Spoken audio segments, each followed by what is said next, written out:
topic of dualies has come up a couple of times on stream recently, and I keep coming up with new reasons for what I've been thinking about them, so I figured I'd get it all out in a video at this point. I personally think dualies are in the worst position in the metagame they've been in a long time.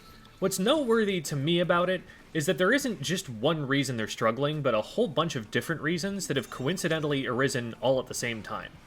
It's an interesting case study in the butterfly effect from a game design standpoint, how changes intended to affect one thing end up having knock-on effects that weren't predicted and cascade into a completely different game state than the developers envisioned. Now, I consider my main weapons, short-range shooters, to generally have an advantage over dualies in the main weapon to main weapon matchups. Dualies depend to some degree on dodge tanking, while my weapons are punished less for missing a single shot than any other weapon in the entire game. My weapons have higher DPS than dualies of similar range values, and need fewer shots to splat. I can kite dapples, I can out-DPS splat dualies and tetras, and I can definitely out-DPS and also corner dualie squelchers. It's a bit extreme, but sometimes I can fight something like tetradualies by just standing still and hard aiming at them, because I know as long as I'm hitting my shots, I'll splat them before they can possibly splat me, and improving my own accuracy might be worth more than decreasing the accuracy of their shots that they're aiming at me. Now, most of that has been the case since Splatoon 2, with the one exception being that there are bigger maps in Splatoon 2 and dualie squelchers were actually able to do things. But most of this is not new at all. But even with that in mind, I would say things are just much harder for dualies players than they've been before. For one thing, 52 gal is meta right now, so they're going to run into that difficult matchup I've just described more often than they have in the past.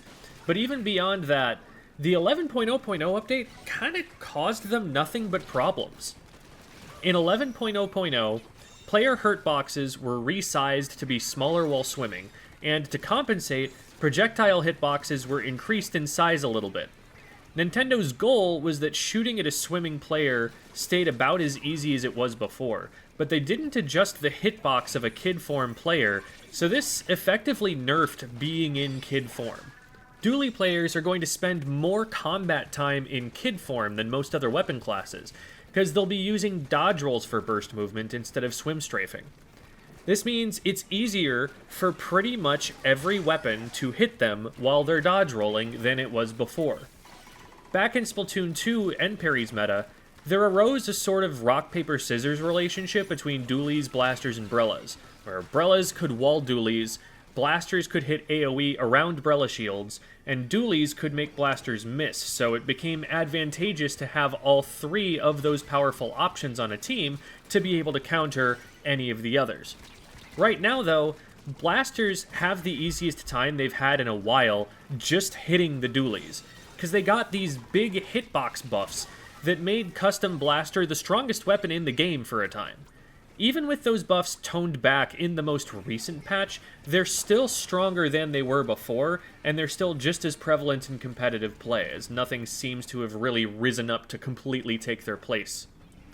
The 11.0.0 patch also introduced health bars, which makes stealth-dependent strategies more difficult, hurting shorter-ranged, more aggressive options. It's harder to shark and then dodge roll out of your shark to go after someone if you have to heal off all of your damage so they can't be tracking you in the meantime.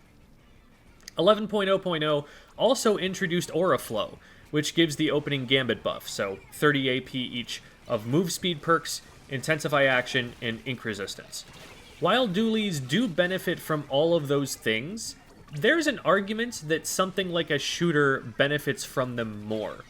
Swim speed benefits a dualie's movement across the map, but dualies are less likely to swim strafe, so it doesn't benefit their combat loop as much.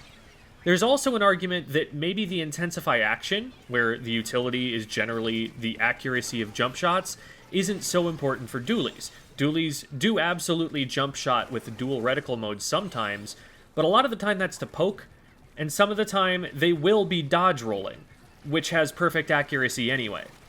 So while Aura Flow buffs both weapon classes, if other classes are getting more out of it than dualies do, I figure that only widens the gap between them further. In conclusion, as someone who thinks tetradualies are really cool, I would just like to say boo! Boo! That is all.